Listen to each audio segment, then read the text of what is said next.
xibaar yu wér te wóor ca tàng-tàng ba abonnez-vous pour ngeen di mën di jot suñuy vidéo.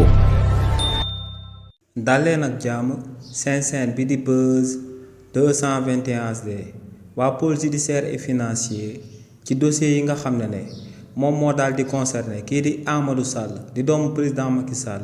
ak dossier yi nga xam ne moom moo daal di concerné kii di Farba Ngom ak yeneen dossier yu bëri yu daal di nekk foofee dinañ ci nama daal di amal ay audition jëmale ko ci ay personnalité publique yu bëri yu daal di nekk ci réewu Sénégal te ci personnalité yooyee mën nañ cee lim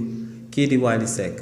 si li ni mel waa pôle judiciaire et financier daal dinañuy sàkku ci mois de novembre bi ñu jëm ngir ñu daal di auditionné Ibrahima Ngom ak Birahim Ngom ñi nga xam ne ay frère Farba Ngom lañ ngir ñooñee daal di ñëw daal di leen di fekk si ngir ñu daal di leen di auditionné dans le fond jëmale ko ci dossier wu 125 milliards yi nga xam ne moom moo sabab ñu daal di téye kii di Farba Ngom daal di koy tëj ci kaso bi waaye tamit waa pôle judiciaire et financier ci le 28 novembre bi ñu jëm daal dinañuy sàkku ci kii di Mamadou Racine Sy di directeur général bu King Fahd Palace ngir kookee daal di ñëw ñu daal di koy auditionné jëmale ko ci détournement de deniers publics bi nga xam ne moom lañ koy toppee ci réewu Sénégal waaye tamit ginnaaw loolu waa pôle judiciaire et financier daal dinañuy sàkku kii di Wally Seck ngir le 2 décembre mu ñëw daal di layoo ci coowalu Amadou Sall bi nga xam ne moom moo sababoon ñu daal di ko fay convoqué te coow loolee daal di toll ci 10 milliards yi nga xam ne dañoo daal di njort que ne kii di Amadou Sall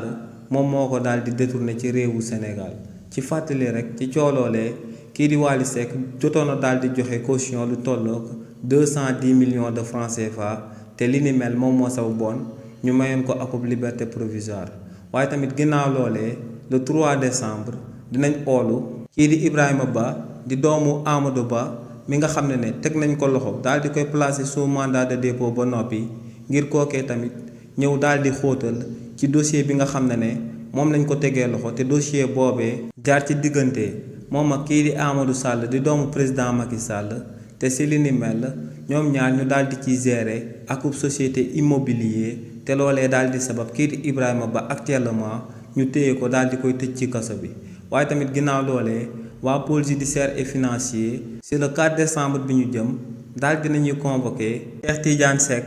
mi nga xam ne chauffeur la woon ci Ibrahima Ba di doomu Amadou Ba ngir kookee tamit nga xam ne teg nañ ko loxo ba noppi ci réewu Sénégal ngir mu ñëw daal di comparaître ci dossier boobee nga xam ne moom lañ tegee loxo moom ak kii di Ibrahima Ba ci biir kaso bi. xibaar yu wér te wóor ca tàng-tàng ba abonnez-vous pour ngeen di mën di jot suñuy vidéo.